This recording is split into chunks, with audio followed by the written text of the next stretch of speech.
Iya, jadi ANOVA sebuah barang bukti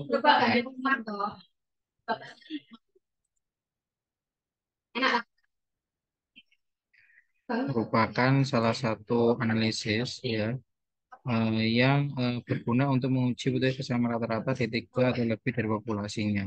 Kemudian kalau dilihat dari asumsinya nanti diambil secara random ya, ataupun dia nanti harus independen atau secara bebas. Ya. Kemudian distribusinya nanti dia harus normal dan mempunyai kesamaan dari variasinya.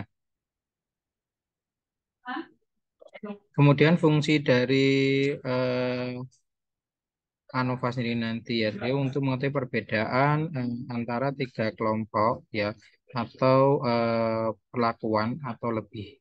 Kemudian ujian seragam satu arah nanti selalu memiliki daerah penolakan ya sebelah kanan dari ekor kurva yang memiliki distribusi F-nya nanti. Kemudian pengujian inverse nanti dan ANOVA memiliki prosedur yang sama dengan probabilitas yang sebelumnya.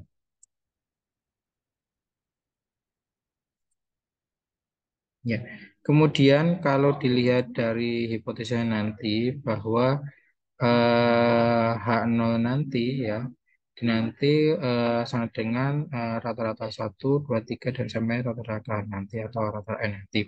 Nah, H1 nanti dia minimal ada satu pasangan yang berbeda. Jadi jika H0 ditolak nanti harus dicari pasangan mana yang berbeda dengan menggunakan uji perbandingan berganda. Ya. Kemudian secara statistik nanti bahwa nilai F itu nanti untuk itu akan dibuat sebuah tabel yang disebut dengan tabel ANOVA untuk mempermudah perhitungan. Ya. Jadi ini di mana kan nanti dia ada banyak kelompok perlakuan, kemudian besar datanya. Ya, kemudian ini adalah bentuk istilahnya nanti adalah bentuk tabel ya, tabel data terkait dengan ANOVA. Jadi nanti ada pelakuan 1, 2, 3 dan pelakuan K atau banyak perlakuan tadi. Kemudian ini adalah dia datanya. Ya. Kemudian ini kalau kita akan menguji secara apa namanya manual. Jadi nanti kita akan mencari faktor koreksi, kemudian sum square total, kemudian sum square perlakuan dan errornya nanti bagaimana. Ya. Kemudian ini untuk tabel ANOVA-nya. Jadi berhubung kita nanti tidak perlu menghitung secara manual, jadi nanti kita langsung menggunakan SPSS. Ya. Kemudian kalau terkait dengan macam sendiri nanti bahwa ANOVA nanti dia terdiri dari dua macam yaitu berupa rajang acak lengkap dan acak kelompok. Ya. Oke, yang pertama yaitu berupa rajang acak lengkap ya di mana rajang acak lengkap nanti merupakan jenis rancangan percobaan yang paling sederhana ya, yaitu satuan percobaan yang digunakan homogen dan tidak ada faktor lain yang mempengaruhi respon di luar faktor yang dicoba atau diteliti. Faktor luar nanti yang dapat mempengaruhi percobaan dapat dikontrol. Misalnya percobaan biasanya kalau RL nanti adalah dia percobaan yang ada di laboratorium atau rumah kaca. Kemudian banyak temukan percobaan yang nanti di laboratorium atau di rumah kaca. Ya, kemudian terkait dengan ciri-ciri dari RL sendiri nanti ya bahwa di sini ya dia ada media, ada pelakuan. Jadi satuan percobaan ini ada satuan percobaan. Jadi hanya ada satu sumber keragaman yaitu pelakuan yang ditambah dengan terus galat dan juga keragaman respon yang hanya disebabkan oleh pelakuan dan galat. Ya, jadi kan sendiri ada merupakan kesalahan dalam pengamatan atau penyataan data atau faktor lain yang tidak dapat bisa dijelaskan.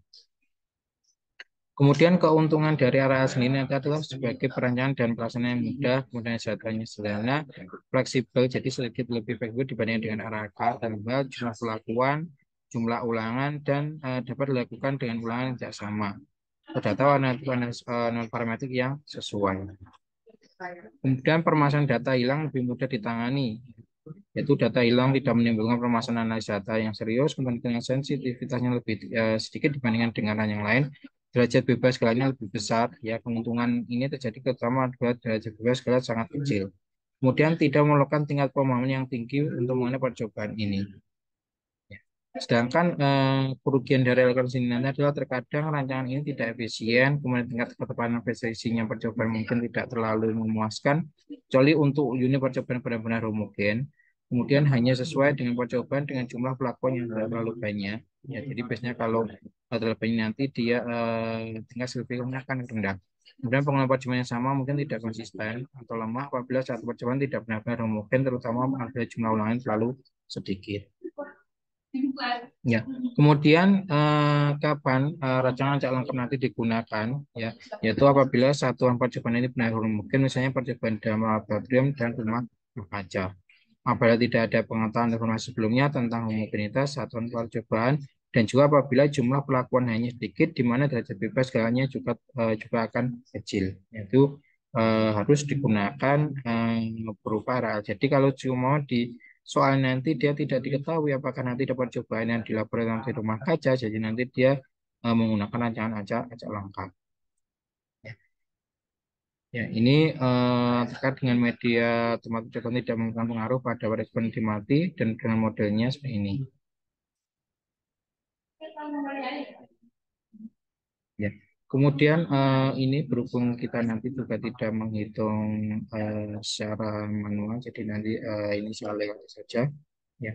Kemudian ini ada contoh soal, jadi suatu percobaan dilakukan untuk membuktikan adanya dugaan bahwa kadar air pengeringan simulisia dipengaruhi oleh kecepatan aliran udara di ruang pengeringan. Ya. Itu pelakukan percobaan pengeringan menggunakan taraf yaitu 0,7, 0,8, 0,9 dan 1. Ya. Di ini air replikannya ada 6. Kemudian langkah selanjutnya yaitu sekiranya kayak hal yang biasa, jadi kita harus menentukan keputusannya dulu, yaitu nanti laju aliran udara tidak berpengaruh nyata secara signifikan atau secara berarti terhadap kadar air di siap. Kemudian hal satunya hanya nanti ada laju aliran udara berpengaruh nyata terhadap kadar air simulasi atau laju aliran udara yang berbeda akan memberikan hasil kadar air akhir simulasi yang berbeda secara signifikan. Ya. Mungkin kita langsung masuk ke aspek ya, sebenarnya kayak kemarin.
Ya, kayaknya spesial layout ya. Sebentar saya buka dulu ya.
Ya, jadi sebenarnya kayak kemarin, jadi kita masukkan dulu di sini nanti berupa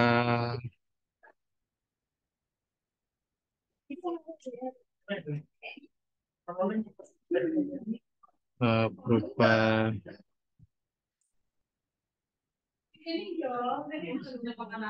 perlakuan ya. Yang pertama nanti dia perlakuan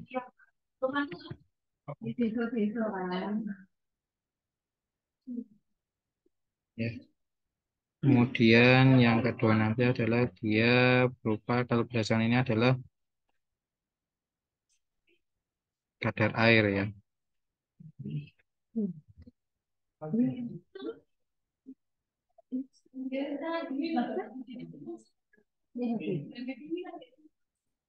Ya. Kemudian untuk value-nya jadi biar kelihatan gede sedikit ya. Jadi untuk value nanti bisa kita masukkan yang pertama nanti kan dia perlakuan tadi ada kita sebenarnya kayak kemarin kita untuk labelnya nanti berarti berapa tadi 0, ya 0,7, 0,8, 0,9 dan 1. Jadi 0,7 ya.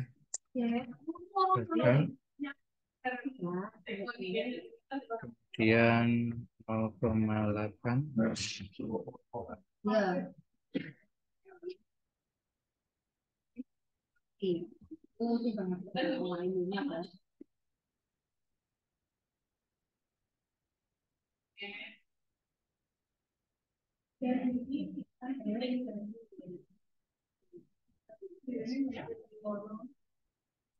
nah, ini desimalnya kita nolkan ya.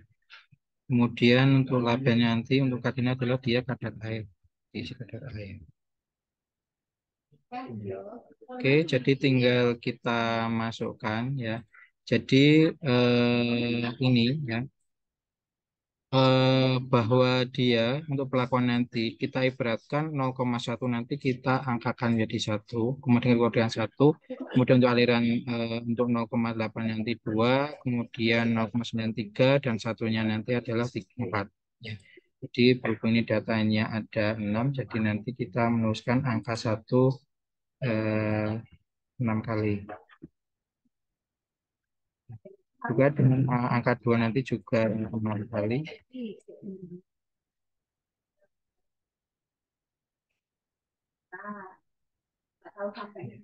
Kemudian 4,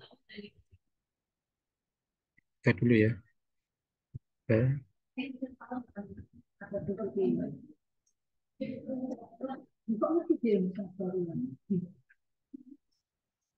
Kemudian 4.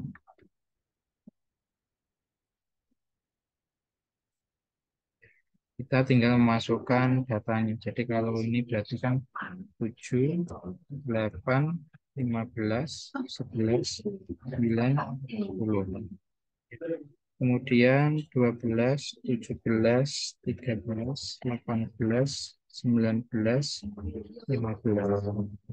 14, 18, 19, 17, 16, 18, kemudian 19, 25, 22, 23, 18, dan 20.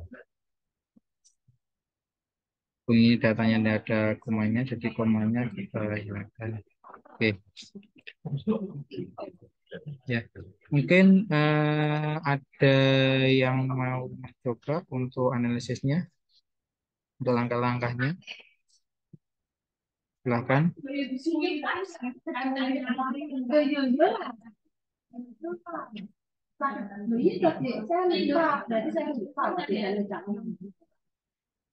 Ada yang mau mencoba?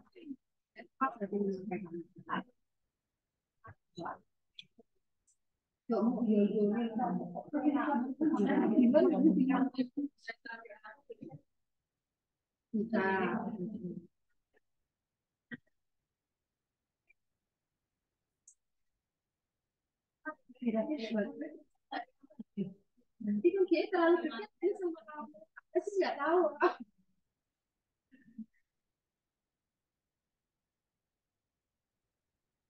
Bisa.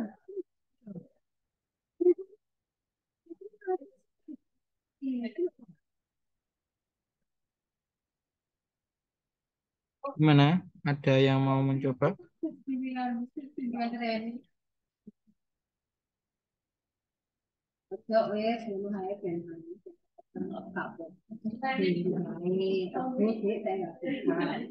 Apa dia? Atau di PPL. Terus saya bakal di kegiatan di PPL, loh, sih.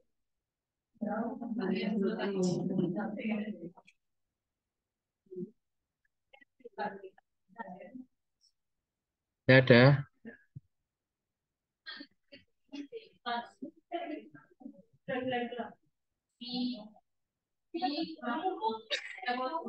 Oke. Eh, jadi langkah selanjutnya sebenarnya kayak kemarin. Jadi kita masuk ke bagian analyze ya. Kemudian ke compare mean ya dan pada bagian one way ANOVA.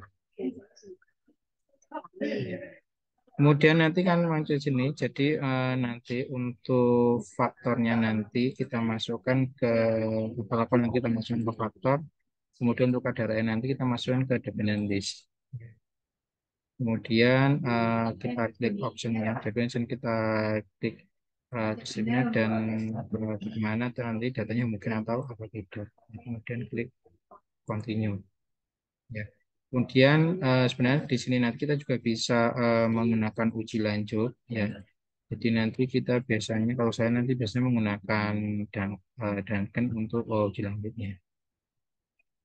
Ya ini untuk yang nanti untuk mengetahui apakah data yang paling baik. Jadi nanti kalau dia di situ apa namanya datanya nanti dia ada pengaruh. Jadi nanti kita lihat yang paling paling bagusnya pelakuan yang mana. Kemudian setelah nanti dimasukkan nanti diklik OK. Ya. Kemudian kita tunggu untuk hasilnya. Ya. Jadi di sini nanti kita asumsikan bahwa ini kan datanya di sini kan ada 6. Ya. Kemudian nanti kita bisa melihat min, kemudian ada deviasinya dan start errornya. Ya. Kemudian di sini kita lihat data-datanya dia homogen. Ya. Kemudian nanti dilihat untuk ANOVA-nya. Ya. ANOVA nanti di sini bahwa dia ini sebenarnya ada 0,0. Ini artinya apa? Ada yang mau menjawab?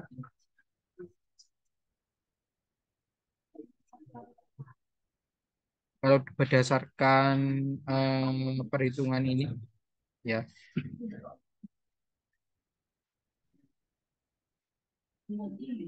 ini gimana?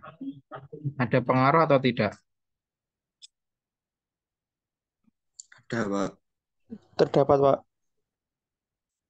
Yang jawab tadi siapa?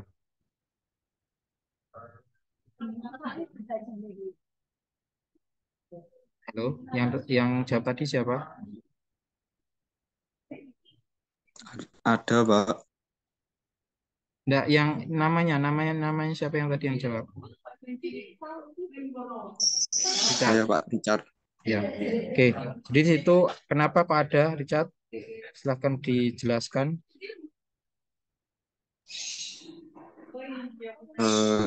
Jadi eh, ada pengaruh karena setelah diuji terdapat nilai signya 0,000, yang mana nilai tersebut kurang dari alfa yaitu 0,05. Ya, jadi sebenarnya kayak kemarin yang kita menakan UJT kemarin ya, bahwa kalau nanti dia nilai signifikannya kurang dari 0,5 berarti dikatakan bahwa dia ada pengaruh ya. Jadi ada signifikansi ya. Kemudian jadi nanti kita bisa mencoba bahwa di sini ada pengaruh kecepatan dari arah angin itu mempengaruhi kadar air pada silisia. Ya. Kemudian nanti kalau kita bisa melihat seumpama kita lanjutkan ke uji posoknya ya. Jadi nanti kita bisa melihat di sini. Jadi bahwa perlakuan yang paling bagus adalah yang satu ya. Jadi di sini adalah dia merupakan perlakuan yang paling bagus. Jadi semakin hurufnya semakin tinggi ya, jadi nanti semakin tinggi aja dia yang paling bagus. Ya. Oke, untuk rancangan acara lengkap untuk Anovannya ada yang ditanyakan? Sudah paham semua ya untuk terkait dengan analisisnya? Paham, Pak. Ya, oke. Mungkin saya lanjutkan ke yang kedua, ya, yaitu yang rancangan acak lengkap. Ya, jadi ya. Ya.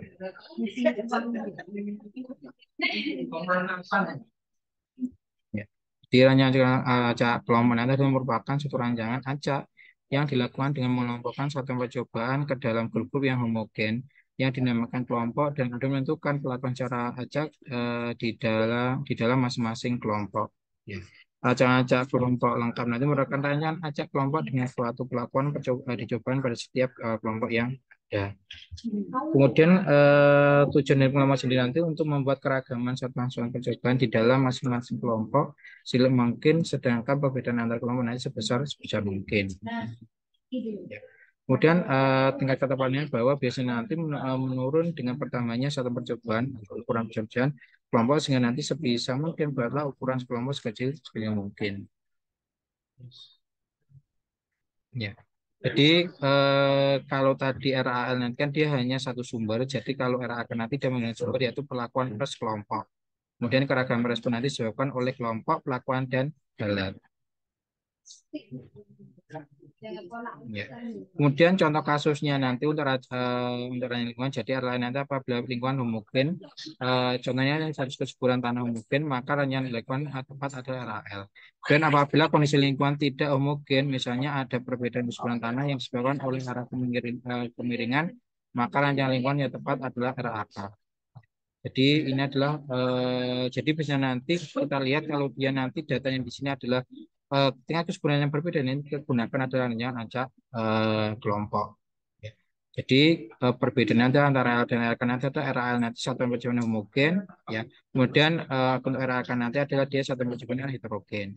Kemudian karena keragaman respon disebabkan pengaruh perlakuan, kalau RK nanti responnya disebabkan oleh pengaruh perlakuan dan kelompok. Dan panah dari keragaman lain yang kita ketahui di luar perlakuan yang kita coba dihilangkan dari galat percobaan dengan cara pengelompokan satu arah. Ya.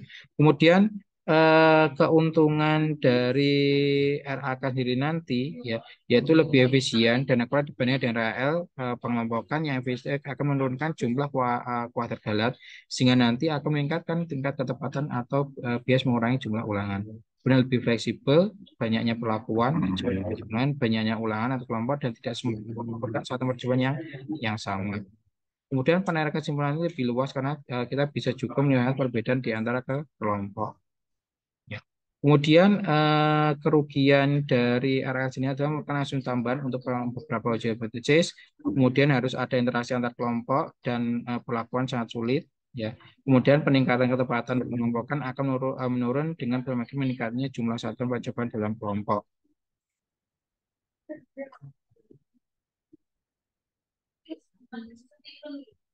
Ya. Kemudian peningkatan ketepatan pengelompokan nanti akan menurun dengan semakin tingkatnya peningkatnya jumlah satuan percobaan dalam kelompok. Derajat bebas kelompok nanti akan menurunkan derajat bebas galat sehingga nanti sensitif akan menurunkan terutama apabila jumlah perlakuan sedikit atau beragam dalam satu percobaan kecil atau mungkin.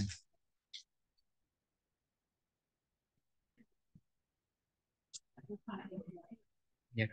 Kemudian melakukan pemahaman tambahan tentang keraban satuan percobaan untuk suksesnya pengelompokan. Jadi jika ada data yang hilang, memerlukan perhitungan yang lebih rumit.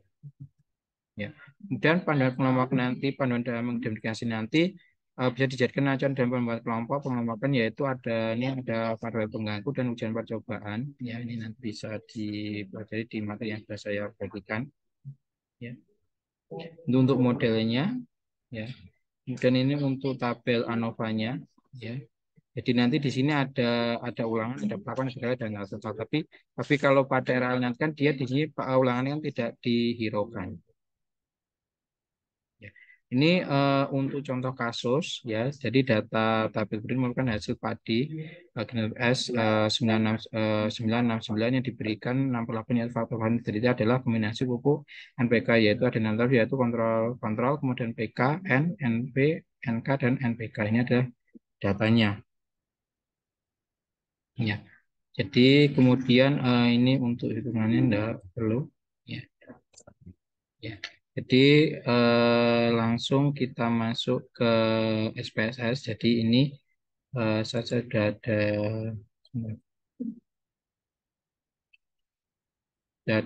data Excelnya. Jadi sebenarnya sama saja dengan data yang tadi, ya, ya. Tapi di sini nanti di sini kita ulangannya kita tulis, ya. Jadi kita masuk ke SPSS dulu, ya. Jadi di sini nanti tambah perlakuan ya.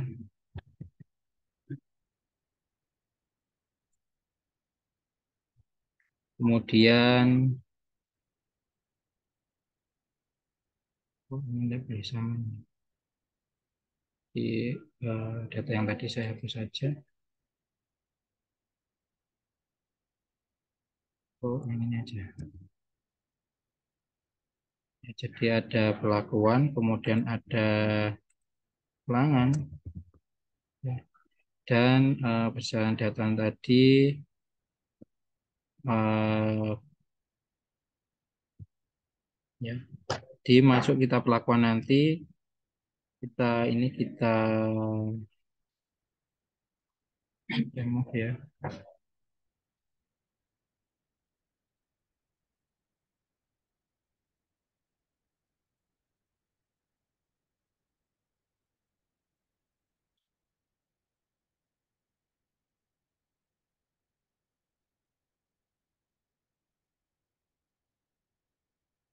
Ya. Jadi nanti untuk pelakuan satu adalah dia kontrol, ya. Kemudian untuk pelakuan dua nanti PK, kemudian pelakuan tiga nanti ada NP, kemudian pelakuan 4 ya atau 4 nanti adalah NK,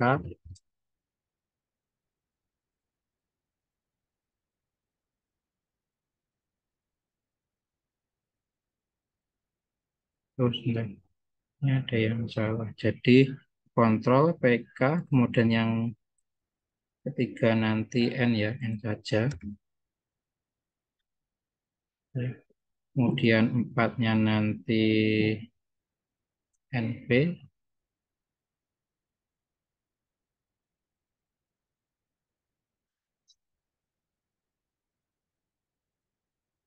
limanya nanti NK, enamnya baru N, NPK. Oke. Kemudian untuk ulangan nanti ya di sini satu nanti dia ulangan satu,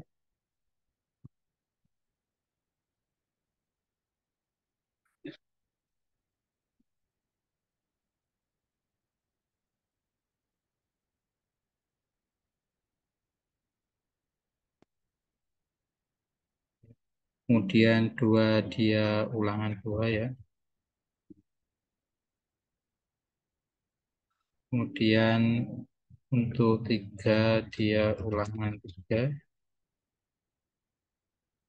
empat nanti dia ulangan eh,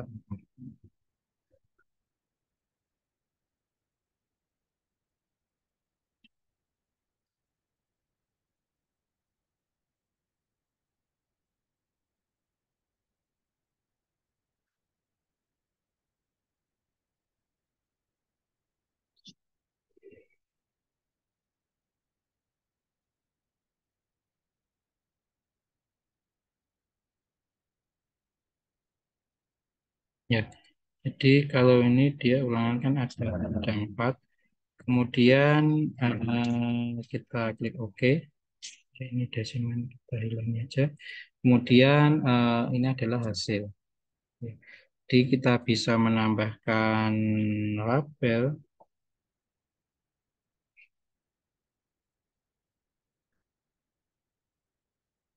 Ya, ini adalah dia kombinasi pupuk. Kemudian labelnya ini ada dia ulangan. Kemudian ini adalah hasil padi. Ya. Oke, jadi kita nanti eh,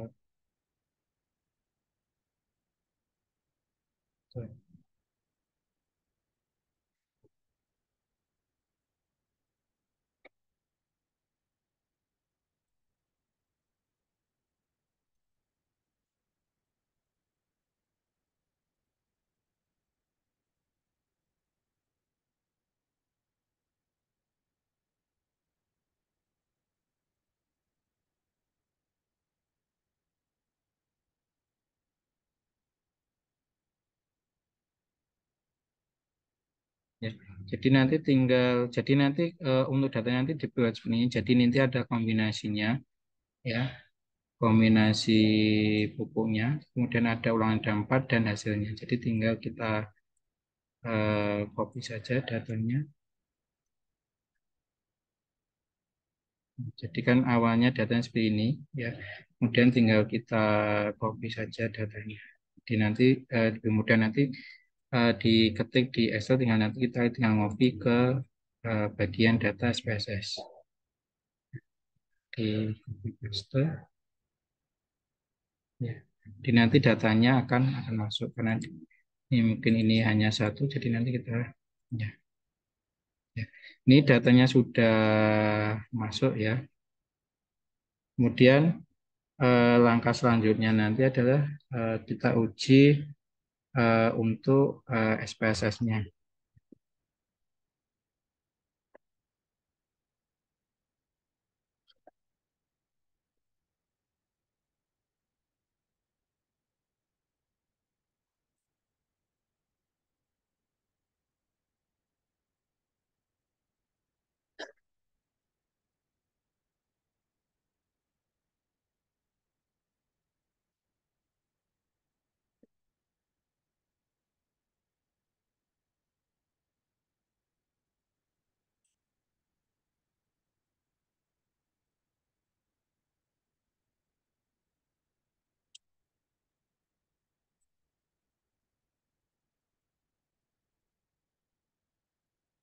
Ya, pertama nanti kita masuk ke analyze, ya. Kemudian masuk ke general linear model dan diklik pada bagian univariate. Nanti akan muncul seperti ini, ya. Jadi nanti tinggal kita masukkan, ya. Jadi nanti untuk dimensinya ada di hasil padinya, kita masukkan, ya. Kemudian untuk kombinasi dan ulangan, ya, kombinasi nanti kita masukkan pada bagian faktor dan ulangan nanti pada bagian faktor.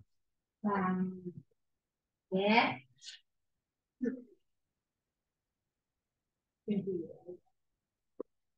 Ya. Kemudian nanti pada bagian model, ya, kita custom, ya. Jadi nanti akan ada eh, interaksi, ya, antar pelakuan dan kemudian nanti tinggal diklik continue, ya.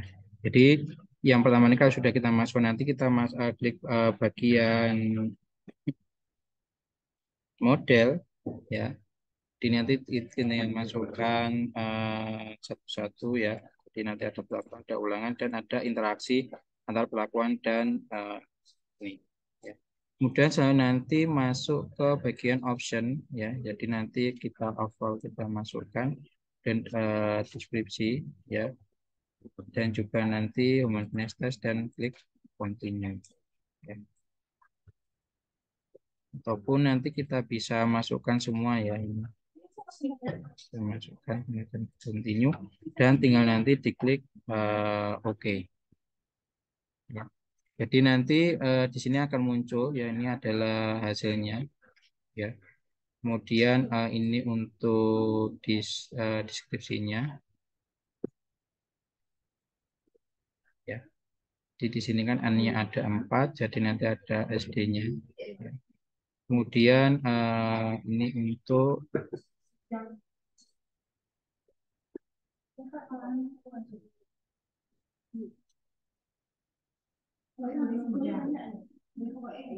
sebentar, kayaknya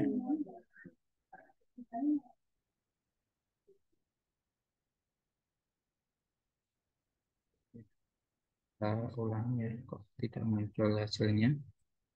Bentar ya. Oke, modelnya.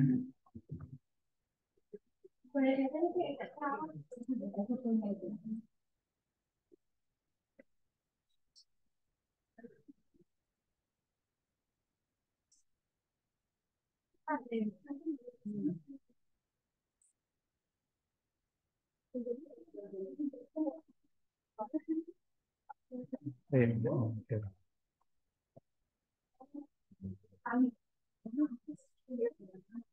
Nah, ini karena 0 ya errornya ya.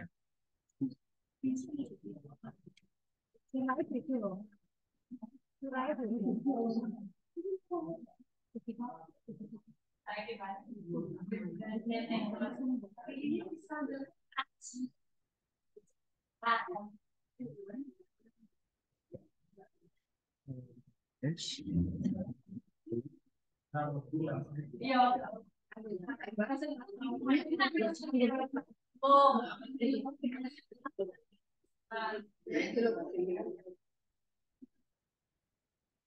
Jadi untuk modelnya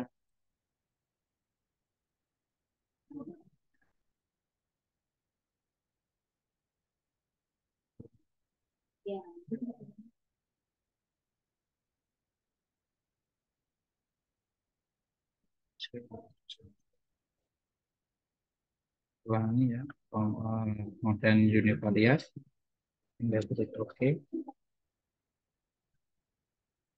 Ya, jadi ini nanti ya. Jadi tadi salah, jadi nanti tidak ada interaksinya ya. Jadi eh, kalau ada interaksi nanti kita menggunakan anavagana ya. Jadi dia nanti di sini ada pelakuan, ada ulangan ya. Jadi di sini nanti kita bisa lihat bahwa kita lihat bahwa ini gimana hasilnya. Mungkin ada yang mau menjawab. Kalau dilihat dari pelakuannya, ini ada pengaruh atau tidak? Pelakuan dan ulangannya. Silahkan. Ada yang mau menjawab?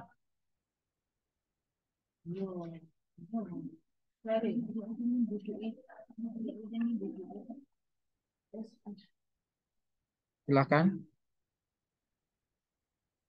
Ini hasilnya gimana? Ada pengaruh atau tidak?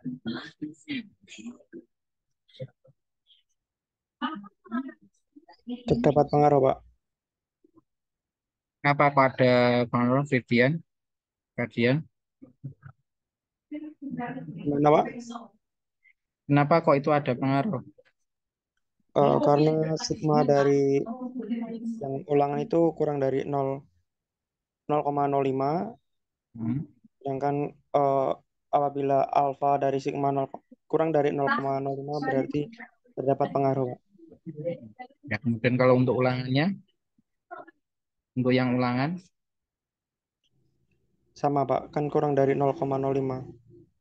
ya itu ya. Jadi nanti di sini kita lihat signifikannya, kemudian kita bandingkan dengan taraf signifikannya. Jadi kalau signifikan nanti kita gunakan dari 0,05. Jadi kita bandingkan kalau di sini nanti dia kurang dari 0,5, jadi dia akan dia ada pengaruh. Jadi dapat disimpulkan bahwa ada pengaruh model ya, eh, jenis dari pupuk itu berpengaruh pada jumlah anakan dari tanaman padi. Ini itu jadi sebenarnya seperti itu Jadi sebenarnya kita kalau untuk penggunaan RAK, RAL, jadi kebanyakan kalau untuk anak sendiri nanti kebanyakan dia menggunakan data kalau di yang bidang bakteri ya biasanya menggunakan RAL. Tapi kebanyakan nanti kalau dia nanti datanya tidak normal biasanya nanti menggunakan non parametrik. Jadi biasanya nanti jarang ya jarang saya biasanya kalau untuk kimia klinik kan kepada kebanyakan kan kalau untuk D4 kan jarang menggunakan ANOVA itu sendiri. Mungkin ada pertanyaan sebelum saya akhiri untuk perkuliahan hari ini.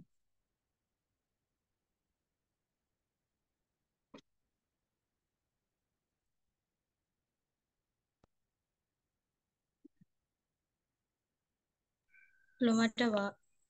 Ya, jadi silakan nanti untuk lebih jelasnya nanti silakan dikerjakan untuk pendalaman materinya ya. Jadi nanti kalian nanti akan semakin bisa cara membedakan antara percobaan menggunakan RAL dan RAK. Kalau ini ada pertanyaan mungkin bisa saya akhiri. Silakan nanti bisa dilakukan dengan kegiatan mandiri yaitu berupa pengerjaan pendalaman dari mungkin itu yang dapat saya sampaikan. Terima kasih perhatiannya sampai ketemu depan. Jadi minggu depan nanti kita akan membahas terkait dengan ANAVA ganda. Itu yang dapat saya sampaikan. Terima kasih perhatiannya. Assalamualaikum warahmatullahi wabarakatuh. Waalaikumsalam. Terima kasih, Pak. Warahmatullahi wabarakatuh. Terima kasih, Pak. Ya, sama-sama. Saya izin dulu ya. Ya, Pak.